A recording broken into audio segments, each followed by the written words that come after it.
Okay, Hello, welcome to the couch. welcome to the couch. Get some stuff in your Oh, chin. whoops. Hmm. Oopsie.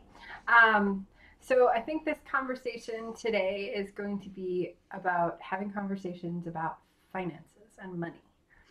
And I will preface this with at the moment, I think I still have a bit of an emotional charge from a conversation that we had earlier. And so I'll just preface that because Okay, um, so this is about like how couples have conversations with money. Yeah, well, what can come up with when you're having conversations about money? Because so often, I think a lot of people can. What you smiled? It seems like the answer to that question, like what comes up when couples talk about money, is like divorce. Yeah, that's true.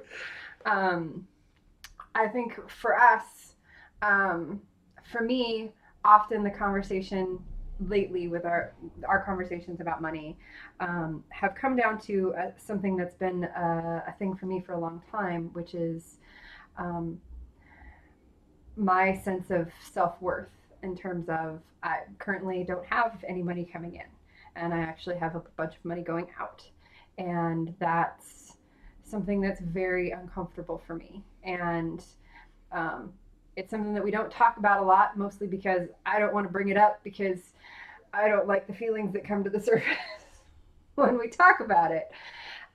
Well, do you not like the feelings that come up because of the dynamic that you just talked about? I think A lot so. going out, not coming Yeah, in. there's that, and there is often when this particular topic comes up, your more emotionally detached side will come out. Yeah, that's accurate. Yeah, Yeah. and that can be difficult. And I would like to make a differentiation here. I think there's the conversation about money, but then I think there's also a conversation that we had that was more like business. okay, It was more about how to run a business or create a business and something like that. It wasn't necessarily about money. um,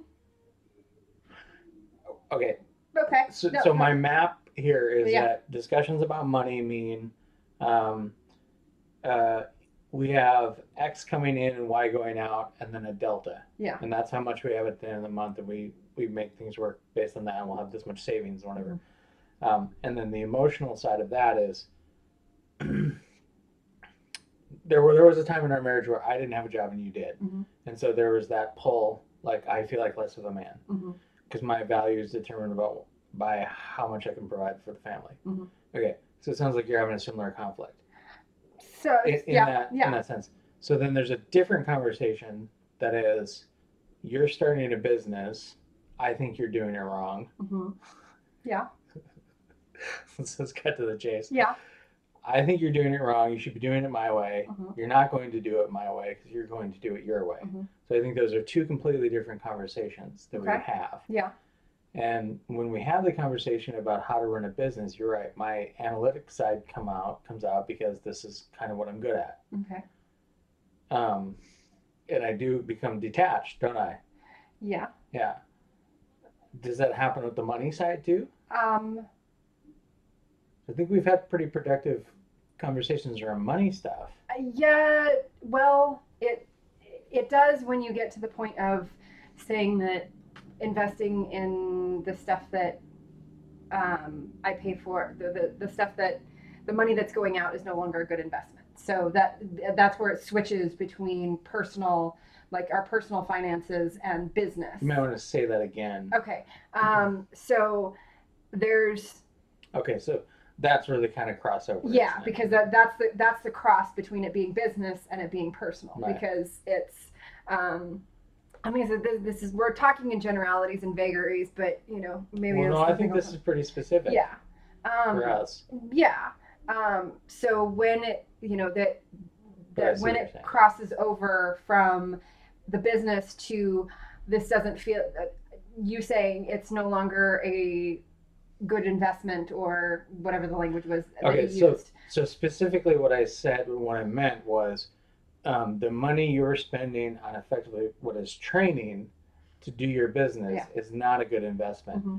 we put money into it and we don't get money out of it. Right. And it's been going on for 18 months Yeah. to a year. Okay. So in my mind, that's a bad investment. Mhm. That doesn't feel good to hear, though, does it? No, it doesn't feel that does not feel good to hear. Right. But it's interesting because what I told him after the conversation is that one of the reasons that this conversation can be so difficult for me specifically, and that it has been in the past, is that I always relied on people outside of me to determine whether or not I was doing okay. And to have someone whose opinion I value and who I love very much have an opinion of me that is less than favorable has in the past been emotionally absolutely devastating. And it's not hyperbole, though, either, is No. it? Because there were times in the past where cold, calculating business guy Brian would say things and it would kind of collapse both of us. Yeah. Like it would be so detrimental to you that it would cause both of us to go down. Yeah. And I think that today I could keep enough presence to be able to hold the big emotions that were coming to the surface without it completely derailing both of us. Because I think in the past that would have resulted in my just having a complete and total meltdown. Yeah, and the meltdowns took both of us down. Yeah. Yeah. And today I know how to hold the feelings and let the tears come, because ultimately what happens is that there's a lot of shame. There's a lot of shame that comes to the surface about me being a defective human being, and allowing those feelings to come to the surface without making it his fault. He's just the person who's bringing old wounds to the surface. He's not causing my pain.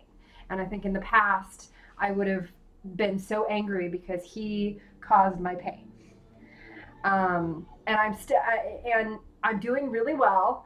There's one little bit that's hard. It's never easy to hear from a loved one you can do better, and that I think most people are their own worst critics, and I know I'm no exception. And so I always know that I can do better, and learning to love myself has been a journey. And so when I'm able to beat myself up sufficiently, it doesn't help when someone you love is not beating you up, but is gently and lovingly saying you can do better. It can bring a lot of stuff to the surface, and my experience has been that stuff that comes to the surface can derail me. And so figuring out how to hear what he has to say and not let it derail me is a challenge. Yeah. Yeah. I don't think what I said was very loving either. Like, do better wasn't said. It was said in the same context that I say it to myself, or I hear it of myself. And I think there's a huge difference in how you and I operate in the world. Yeah. I can say do better to myself.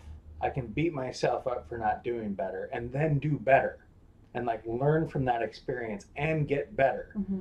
I know that I'm capable of doing that. Mm-hmm. It's not just the negativity and then that swallows me up. Yeah. I lean into it, I power through it, and I accomplish something. I get better with my career.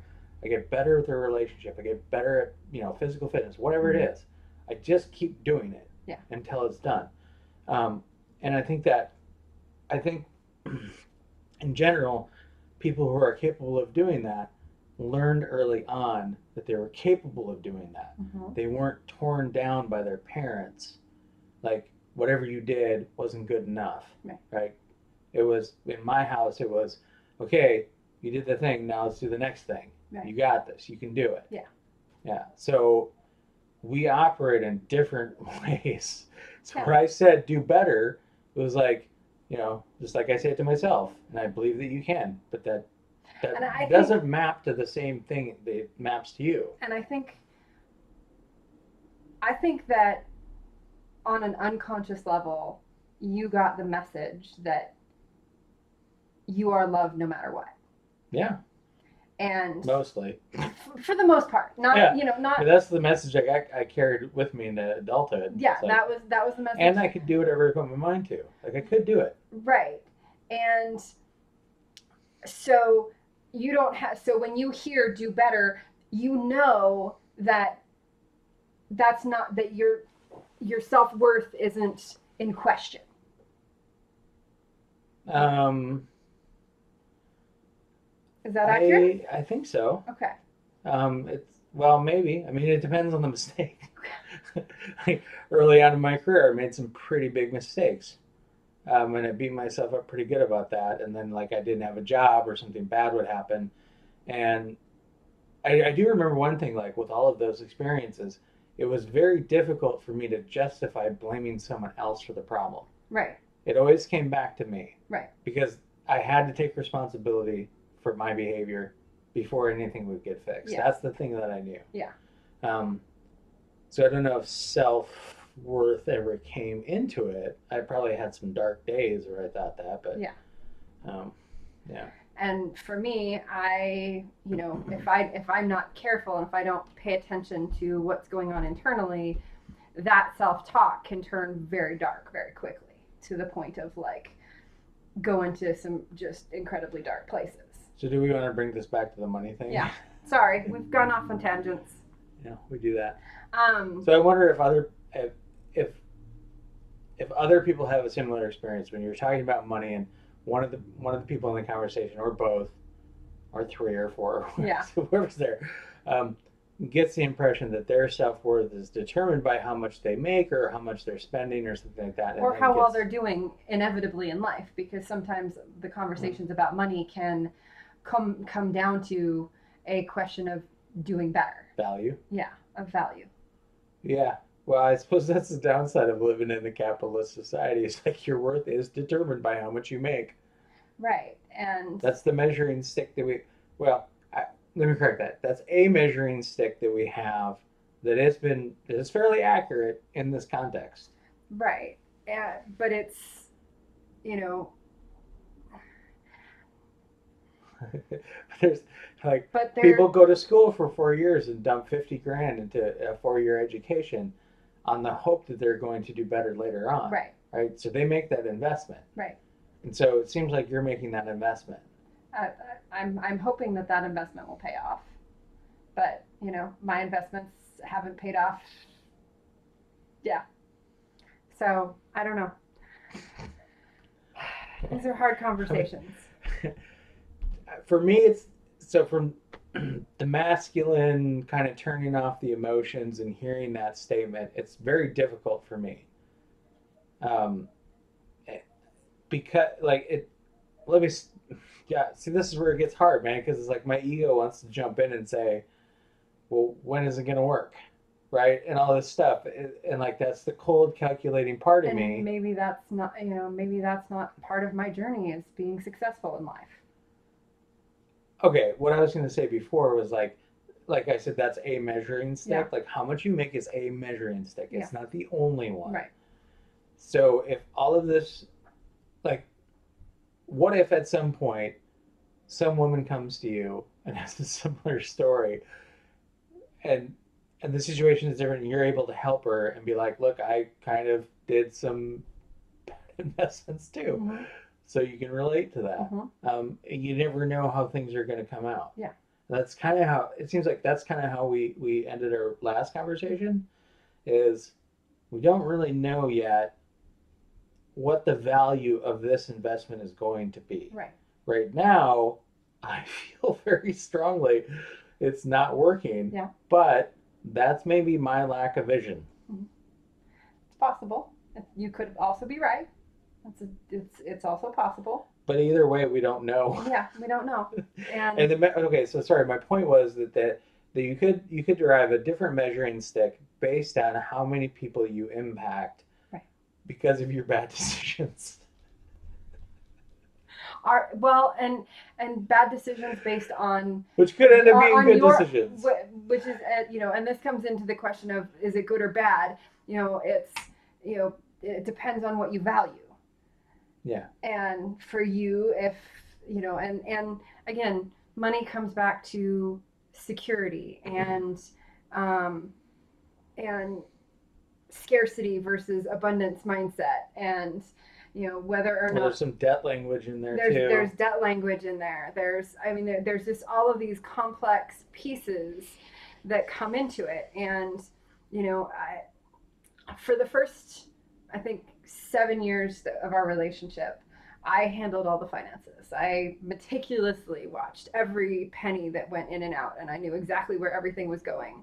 I tracked it in ghetto old spreadsheets that you didn't like, but I still tracked it. I only didn't like them because they weren't online. Right, and but I tracked everything like down to the penny, and I did, even when we were in a fairly dire, what seemed like a fairly dire financial situation, we still managed to have all of our bills paid, and even save a little bit of money. And so when life kind of blew up on us 5 or 6 years ago, we had a financial cushion to be able to fall back, that helped us get through that. Mm-hmm.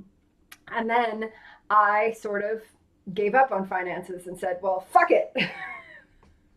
Like, that's too hard, because I realized that I made myself crazy tracking everything the way that I did. And I kind of have gone to the opposite end of the spectrum. And I haven't quite been able to start making my way back towards the center, to find some happy medium.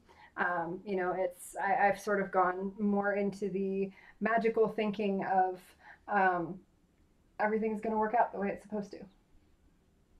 It is magical thinking. It is magical thinking. Yeah, it's hard to have magical thinking in a conversation about money. Yeah, it is. And now I'm the one that does this project. I don't track it per penny, right, like down to that, but I have a spreadsheet with lots of tabs that shows us our in and out and stuff like that. When you were doing the finances, I don't think I was capable of understanding what was there. Right. I just wasn't in a place to see it. Right. I think you tried to show me this stuff. Yeah. But what's interesting is when that flipped, now I'm the one that manages this stuff. Yeah. And you kind of look at it and kind of glossy-eyed a little bit, because we're just in different places. Yeah. And it's so funny how that works, because you started at one place and now you're completely opposite, and now I'm taking over for that. Yeah. And I'm grateful for that. And one of the pieces that, and ultimately the conversation we were having earlier comes largely, I think, comes down to acknowledging the burden that's carried on your shoulders. Because I am asking you to pay for some things that you are not seeing the value in, and I can understand why that's difficult. And so acknowledging what you shoulder and the responsibility that you take on. Can we talk about the country club thing? We can talk about the country club thing. So one of the ways, so I'll explain the country club thing. So one of the pieces of this is there's an investment that we make on a monthly basis into a women's leadership group that I'm in, and it's entirely possible that nothing will ever materialize from me having invested in this group. I think there might be very subtle things that will come from it, but and so I don't know if I will ever get to the place of where I am making a lot of money with my business. But and so I told him, just think of it as a country club membership. I invest because it puts me in contact with people who are doing what I want to be doing with, what I want to be doing in life. And it's putting me around people who are doing what I am attempting to do. And one of the things that I know is that, when you want to do something, you spend time around the people who are doing what you want to do. And so we decided that we can think of this as a country club. Stop. Sorry. can think of this as a country club membership, which in the past I would have been absolutely mortified and ashamed to um, do. But you know, if that's what it takes, that's what it takes. So in the past, you would have been ashamed of this? And I still am a bit. Okay. I still have some shame coming to the surface about it, and I'm getting But to the idea of the country club, yeah, you're doing it because it makes you feel better? right, Yeah. yeah. Do you what do you have to say on the subject? Well, I spent a bunch of money on aftershock tickets. And we don't have anything being on today. Yeah. That was a pretty penny to have my sister and her husband come down to party and go to metal music. Yeah. And that makes me feel good. Yeah. That's probably close to the same amount of money per year. If you include that along with the Mother's Day gifts, yeah, then that's probably and about soul play. And soul play. That's yeah. Kind of a family. But if you add up all that, yeah, I feel pretty good with all that stuff. Yeah. So grateful that I'm able to drop. I don't even want to add that up. It's probably more money than I should admit to spending in 1 month's period. But I think we have everything paid off by now. Yeah. But yeah, that stuff makes me feel pretty good. Yeah. You know, and we all have our thing. Yeah. You know, maybe it's whatever silly little hobbies we have. Mm-hmm. And your hobby is just hanging out with women and learning from other women leaders. Yeah. I think there are worse hobbies to have. Well, what exactly would that be? Well, I could be flying around the country playing video games. Well, you did that. Yeah, I did that. That was kind of fun. Yeah. Me on a hippie bus. I could travel across the country on a hippie bus. Playing with hippies. Yep. I've gotten some adventures. That's for sure. Mm-hmm. You know, one thing, it's like one thing that I can say when I die is I had some adventures. Yeah. So bringing this back to the Yeah. money thing, Yeah. like when we talk about money, it gets pretty. Well, when we talk about business, I think it gets pretty intense. Yeah. I think I have some triggers around what I consider to be waste. Mm-hmm. And so I'm glad that you're able to work through that with me. Yeah. And maybe I just need a reminder every once in a while, like, it's not actually waste. It could be something bigger. Yeah. And even if it is, like, it's out of my control. Like, I remember this mutual friend of ours, T, not this T, but the other T. Yeah. We were talking about this, and his back and forth to me was, well, can you afford it? And I go, yeah. He says, well, shut up and do it. Like, what's the big deal, man? If you can afford it, who cares? Yeah. And I think he was right. But it is a loaded topic. You know, I mean, there are a few topics. You know, sex and money are two of the most loaded topics that you can have because there are a lot of entitlements in both. There's a lot of entitlements in both, and you know, I mean, it's I know that I have a lot of messed up ideas around money. I grew up in a home where one of my parents expected to inherit a large amount of money, and then right before their parent died, they were cut out of the will, and that created a lot of wounds that ended up that unconsciously I took on, that I'm still working through. Because, and you know, not to deflect or blame anybody, I know that I am responsible for my attitudes about money, but they are some deeply held beliefs that take time to work through. And I grew up in a house where there was always plenty. Right, and but I had to earn it. And I also grew up in a home where I was, on the one hand, given anything that I ever wanted, and at the same time, whenever money was spent, there was a lot of emotional guilt that went along with it.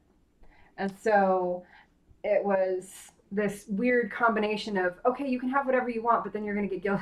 There's going to be guilt I took on guilt feelings because it was the adults acting as though it was a burden to spend the money, and talking a lot about what it about the emotional toll it took to spend the money. And so I took that on as a little kid, and again, not anybody's fault, but the reality of Wasn't the that situation. like the dark sarcasm Mhm. of spending the money? Yeah. That kind of took on a dark meaning, I guess. Yeah. Yeah. So it's it is what it is, and we To wrap this up before we blow up the hard drive. no, we're Okay. fine. Okay. We went for like an hour on the last one. What are we at now? Where are we at? 25 minutes. Oh wow. 26 Okay. minutes. But I mean, these are complicated topics, Mm-hmm. and and I appreciate the acknowledgement of helping you. That you see that I was able to hold space as best as I was able, to get us through that, and you continue to be my tormentor, because he brings up all the shit I don't want to deal with, and it hurts, and yeah. Yeah. All right. I think that's it. Okay. All right. Well, Thank goodbye you. for Bye. now. Bye. Say bye, Macy. Bye. Good girl.